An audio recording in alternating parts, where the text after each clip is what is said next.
Are you ready to become awesomer? Hello everyone, my name is Umar. I'm your host on the No Limit Selling podcast, where industry leaders share their tips, strategy, and advice on how you can become better, stronger, faster. Just before we get started, I've got a question for you. Do you have a negative voice inside your head? We all do, right? I'm going to help you remove that voice in under 30 days guaranteed. Not only remove it, but transform it. So instead of the voice that sabotages you, there's one that propels you to much higher levels of performance and success. There's a link in the show notes. Click on it to find out more. All right, let's get started. Hey everyone, welcome to another episode of the No Limit Selling podcast. Today we have two brilliant people joining us today, and I cannot do them justice when I introduce them. So Tammy, please do a 60-second introduction and tell us how fabulous you are. Well, I am known as the hold your hand and kick your ass business coach. I've been working with small businesses for over 20 years, and where I focus is working with solopreneurs as early in their journey as possible, like idea stage, ideally, up to 2 years in business. And I work on teaching them the basic foundational skills that they need to first survive in business and then thrive. Because most new businesses fail, and that number is horrifying and unnecessary. And they're failing not because they don't have a great product or service or that the owner isn't working hard enough. They're failing because they are lacking the basic business skills in order to build a business around their product or service. And that's what I help them with. Love that. And Michael. I am Michael Samuels, otherwise known as PD, the identity strategist. I am a motivational speaker, even though I don't coin myself that way because motivation fades. But I'm also an author and a speaker. And my whole idea is that I believe and know that there's a superhuman quality in each and every body. They just need to learn how to access it and utilize it to become the best version of themselves that they can be.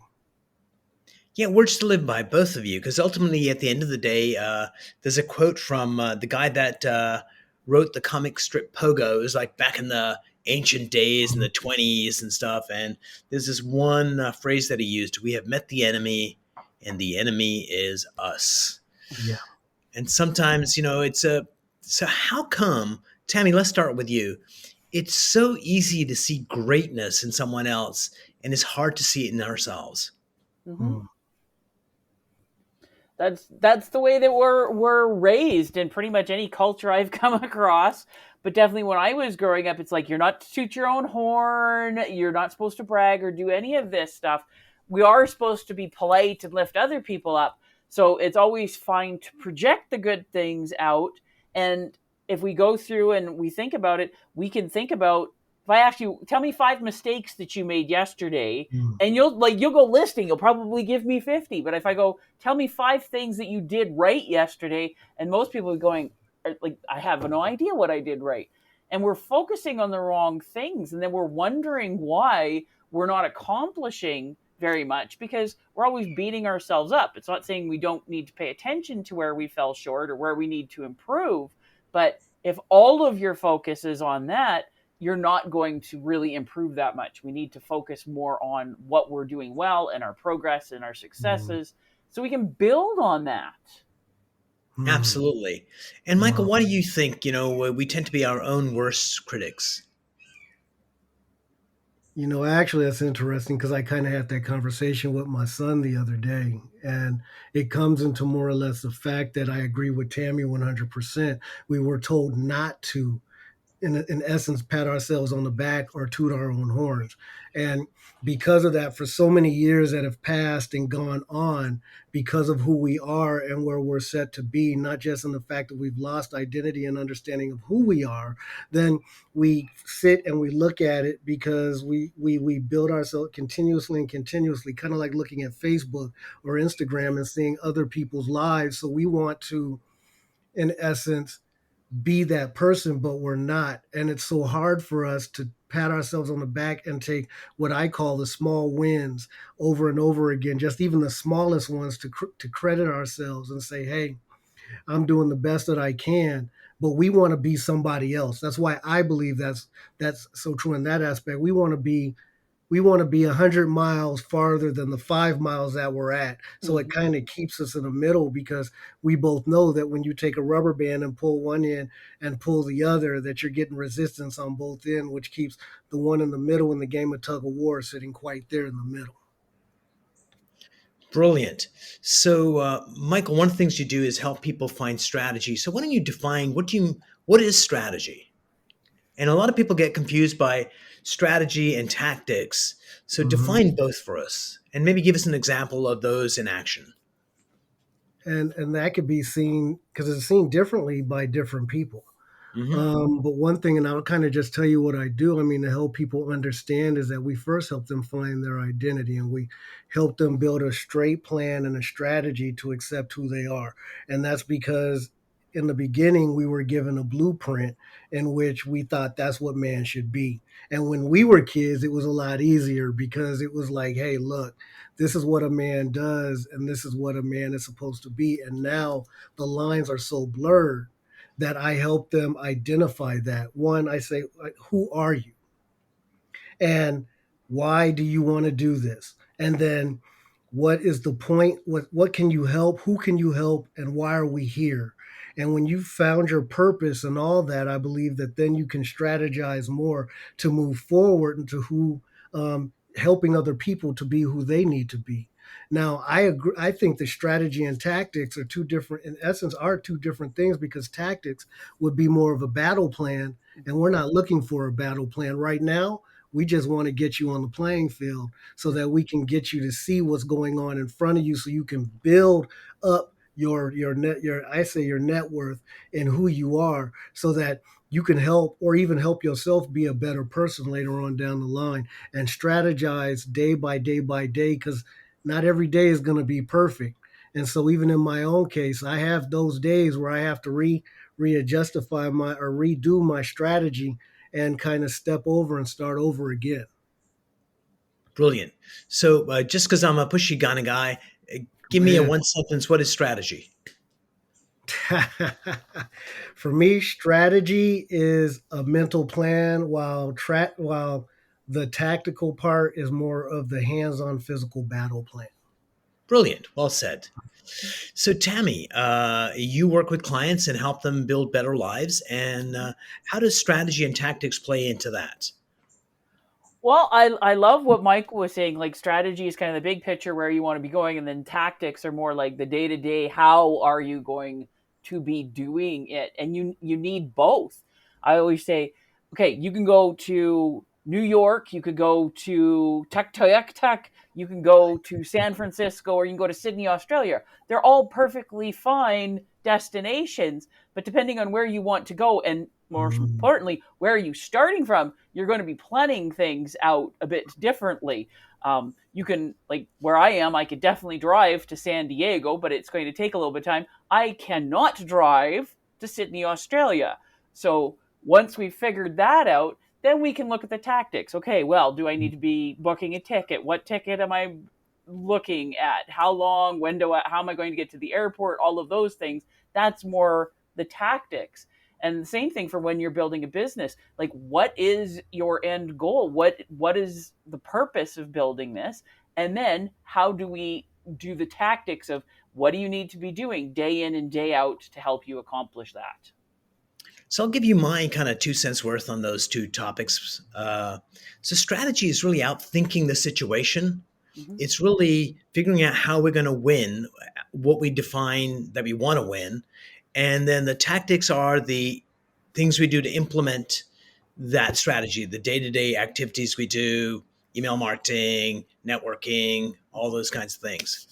So, one of the things that we need in this world is practical advice you can execute now, because we can certainly have, like these theories. So I'm going to play a game with you guys, and it's going to be a little bit of heavy lifting. So we all work with people that are, let's say, solopreneurs that are building businesses and doing stuff. And although they might be doing different things, we have common things that get in the way. Mindset. We have hiring employees. We have negotiating contracts. So why don't we start a game? And ladies first.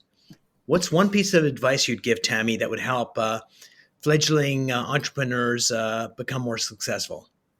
Well, the one thing that I've been working with my clients for years and works very, very well, spend time planning, and then so that you know what you're working on. So many people, when they're solopreneurs and starting out, all they're doing is reacting. They're like the ball in the pinball machine, and they get a phone call or something happens, and they're just bouncing all over the place and getting all bruised and Mhm. wondering why things aren't working. So I train people, okay, we plan out our week. What are your priorities? What are the things that you need to be doing? Making sure that you're not overfilling your calendar. You need to have white space in order to deal with the things that are coming up. But if you have a plan set out, okay, these are the things I want to be working on, my marketing plan. Okay, I need to be getting this thing put together for this client. I need to be looking at, like, spending time going over my financials so I know what's going on number wise and can see those opportunities. Then you can fit those in, because there's so many people, they go into work and they're working really hard, but they're exhausted because they're not really working towards anything Mhm. specific. They're just dealing with whatever is thrown their way. And that's really tiring and extremely ineffective. So the number one thing I would say, take some time to do some planning for what are your priorities, how you're going to do it. And then it's a lot more likely you're going to get that done. Love it. Mhm. Michael, number two, what would you advise?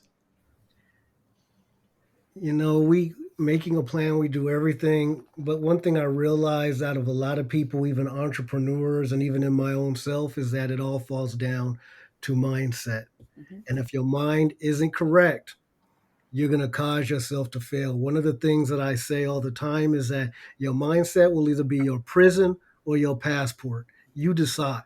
And if you decide that you're going to fail, then you're going to fail. I mean, what they say, even a broken clock is correct 2 times a day.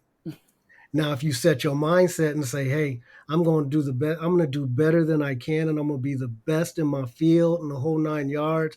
And I know it sounds hokey, but that's the plan that I look at and saying, "Hey, you need to change your mindset to a positive aspect so that you don't set yourself up for failure." Nice. So I'm going to go number three. Number three is make sure you have fun.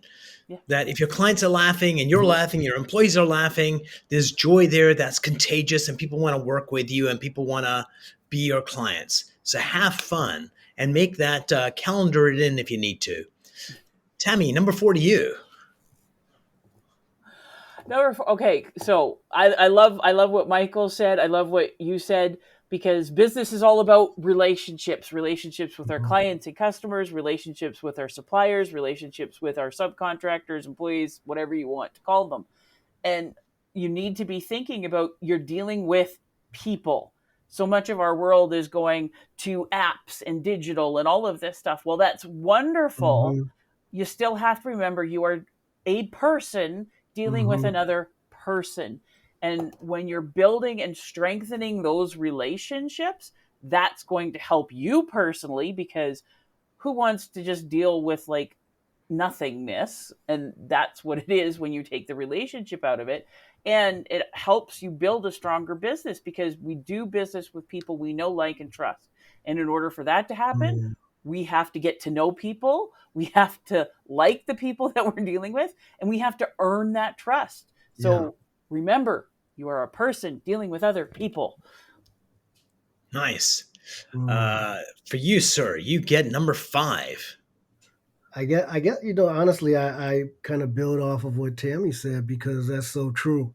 Without building that relationship, the people that we deal with, regardless, can either make us prosperous or they can cause us to fail. Now, I hear a lot of times people saying, "I don't like networking," but I've changed that phrase. I mean, I don't like the word networking myself. One, it sounds too cold, but I've designed set it up to be like it's just relationship building. It's like the relationship I build with my wife or my child or the people outside next door, because that next person could be my $1 million customer or not, but you don't know. So you have to build a relationship so that you can build on that to continue to build on that. I mean, it's endless, but we keep going to these apps and all these other things, like you said, Timmy, which are great, but they don't get us anywhere. I mean, I can try and build my brand on Instagram all I want, but if I'm not out there building that relationship personally, sitting on my butt. Those people really don't know me. So I kind of see where they say, hey, you need to allow these people to know who and what you are. But I still don't see it where if I'm not face to face with them, if I don't get to talk to them, even, somewhere or another, that I can't build that one-on-one relationship that actually causes for built and growth inside of a company or a business, not an app like Instagram or Facebook. And that's my personal opinion on that. Just a joke before we go further. What's Mhm. the difference between networking and not working? Just one letter. And because some people spend a lot of time networking with no results. Mhm. So I'm going to go for number six. And number six is this, is get somebody outside of your company to interview your customers and really ask them, what does Michael really do for you? Where's the value there? And oftentimes what happens is they articulate what Mhm. you do better than we do. And number two, sometimes you go, I thought we were doing this and they really value this. So I think that ongoing once a quarter, getting somebody outside the company that the customer can just go, Yeah. let me tell you, what I love about Tammy is she helps me da da da da. And you're like, ooh, I should put that in my ad. So yeah, talk to your customers and get somebody else to do it because you'll get more of the truth because they won't feel like they're hurting your feelings or buttering you up. I like that. So, Tammy, take it away. You get number seven. Okay, so something that I preach on all the time for absolutely everything is whenever you finish anything, it being a sales call, marketing moment, putting together whatever it is, always do an autopsy. What worked? What didn't? What do I want to try next time? And I'm a huge fan of do it in writing, our handy dandy friend, the pen or the pencil, and do it right away so that it's fresh in your mind. What worked? What was something that was absolutely awesome about this, or a few things? What didn't? Where did we have the problems, the obstacles? And then here's the next thing. What do I want to try next time? Because this is what helps us grow and improve. This is honest feedback for ourselves. Whether like you're doing, I do a lot of speaking, so speaking opportunities, Mhm. trade shows, like I said, sales things. What worked, what didn't, what do I want to try next time? And that, if you're doing that consistently, especially if you're doing it in writing, will help you improve at Mhm. like a geometric rate. Awesome. Michael, Mhm. number I like eight. that, and I like that because I speak a lot. And do you ever wonder, like, when you're talking and you're doing it, and then like in 5 minutes later, when everything's done and the adrenaline's down, and you're like, I wish I had said that, or I wish, and that. So I'm with that 100% because I kind of, I didn't think about it as an autopsy, but I go back and I reevaluate my whole process, and like she said, what worked, what didn't work, so that I can perfect what or even get better at what I was doing, but then I can help someone else do the same thing, and I do the same thing with other people. When I mean, I don't coach a lot, but when I do talk to people and I look and we look at people and say, hey, look, what worked for you, what didn't work for you, what's working for you now. It's the same thing with social media and building your brand. I mean, it's like what's working for you, what's not working for you. And I have notes all over my desk sitting here, kind of like, well, this worked, this didn't work. And that's honestly one of the steps that we have to continue to go towards each and every day. And then even the people that work for you, you sit there and say, hey, look, you need to evaluate your day. So don't they say it's like one of the things that we do at the end of the day is we should give our employees or whoever at least a half hour so that they can deconstruct the day that they went through so they don't have to try to think about it the next day, because we know they're not going to think about it when they go home. When they go home, it's all their family or sit down in video games or whatever. But if they have that half hour to 40 minutes to deconstruct and reconstruct the whole day that they went through on what worked for them and what didn't work for them, it'll make things such a better place for them. Oh, brilliant. I love that, both of you guys. And I think doing the autopsies for some people don't do them at all. Many people do them for things that fail, and a few people do it for things that worked. And I think doing it for what worked, what didn't is like totally brilliant. So here is my number nine. I'm going to give you 9.1 and a 9.2. Uh-huh. So one is always be learning. Learn something new. It doesn't have to be right in the coaching or business. It could be a cooking book, but you're going to pick up something there and go, oh my God, I could apply that over here to helping my clients. So always be learning. And B, don't always read serious business books. Get some candy in there. Get a thriller or romance. So I normally go thriller, nonfiction, and that just keeps me engaged. And you learn from both. Mm-hmm. So, I know how to hack into the missile codes for Russia. I mean, it could come in handy. Who knows? Tammy, number 10. So this is the last round. Well, So I will expand on what you said. I love the always be learning. Like, I'm huge on that, and I don't read fiction. I like movies and stuff like that, so that's how I get my candy. But what I would say is make sure that you are learning outside of your industry, outside of your area of expertise.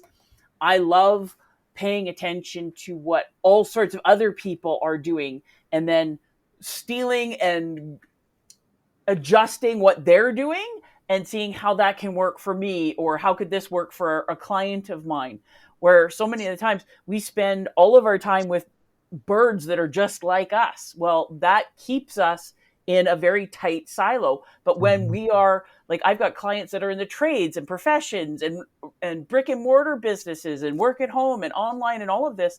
And I love that because I'm taking bits and pieces of information from all over the place and putting it together in a new way. So I would say, yes, always be learning, but be learning outside of your area of expertise and your industry, because that's where you get new ideas. Mm-hmm. Oh, brilliant. Cross-pollination makes me happy. Oh, cross-pollination is the best. I'll build on that because I agree. I mean, with me, I sit here and with so many hats. I mean, I already read a lot of different books. I guess what they say, readers are leaders. And so I try to read a book a week, but I have so many different hats that I wear throughout the day that I have so many different books. And so I had to figure out a way to continue my learning outside of what I had. And a lot of that was in relationships and spending time with other people, not just spending time with speakers and authors and people that were normally in my circle, but learning to hang out with people outside of my circle because I like tech, so I'll read tech books, kind of like modern tech and brand new Apple computers and all that kind of stuff. And I mean, I'm drawn to those, but I found out the best way for me to do it was through relationship and talking to people that are completely out of my wheelbase or relating to people completely out of my wheelbase. Because one thing that Tammy did say was about unintentional collaboration. Love it. So I'm going to do the last one. Is this number 9? No, we are number 12. Oh, 12. 12. You So already here we did go. 9. 1 and B, A and B. So now you're doing 12. So 12. So I think you should take time to compliment people. And by that, I mean, not saying, Tammy, you have nice hair, which, would be nice, but just really with your clients, with your employees, with people that you care about, and just going, what I really admire about you is something authentic and real. And I think it does a couple of things. Number one, it lets them actually feel the warmth of your love. And B, oftentimes people are so critically looking at themselves of what's not right that it just enhances the ego and it helps. And it just makes you feel good as well. So don't do it to butter somebody up, but do it because you genuinely care about them and love them and let them know what you appreciate. And I think that's the theme that we talked about today was very much we're all human beings and we're all connected. And that relationship is what makes life worth living. So before we leave, Tammy, 2-part question. What makes you happy and how can people get a hold of you? We're going to put all your links in the show notes as well. But so what makes you happy and how can people get a hold of you? What makes me happy? I love connecting with other positive shit disturbers. These are people that are out in the world stirring up the pot and making the world a better place. And there's so many of them out there and they do not get the press and the exposure that they need because we always hear about all the things that are going wrong and the problems. Yes, we need to be informed, but once again, let's focus on good people doing good things And that's how we improve things. And how can people get a hold of me? Well, through my website, ksabusiness.ca. I'm on Instagram at ksa.business and would love to help people. So .ca, that's Canada. Where are you located? I'm a pasty white Canadian chick in British Columbia, so that's on the west side I used of to live Canada, in above Washington Vancouver. State. I used to live in Vancouver many moons ago, but just kind of moved back to Toronto recently from the States. Michael, what makes you happy and how can people get a hold of you? You know, that's a loaded question because a lot of things make me happy. I think No, one we're of the not talking about cigarettes. We're talking about, emotional things. well, a lot of things outside of that would make. I think one of the biggest things is knowing that the people around me are happy. Makes Nice. me happiest. Knowing that people know who they are, that they know their purpose, because one of the biggest things is when we don't know our purpose, everybody around us is confused. Mm. And the best way people can reach me, I will send all my stuff over, but probably the best way is do have a number set up. It's a text number and it's directly to me, and I'll send you that number as well. And I'm the one who answers. I'm the one who talks. My administration, nobody else talks. It's me. And I want people to know that it's directly me. But my social media, even though I try not to spend too much time on it because it's a brain and time killer, as we both know. Um, I have my website. I don't use as much, but the text is probably the best way, and I'll send you that number. All right, brilliant. Hey, everyone. Thanks for being on the show, Tammy. Really enjoyed this conversation. Michael, thank you much for coming on the show. And dear listeners and viewers, stay tuned for another episode. And if you've got any ideas for brilliant guests, send them our way, and we'll get those people on board kicking and screaming.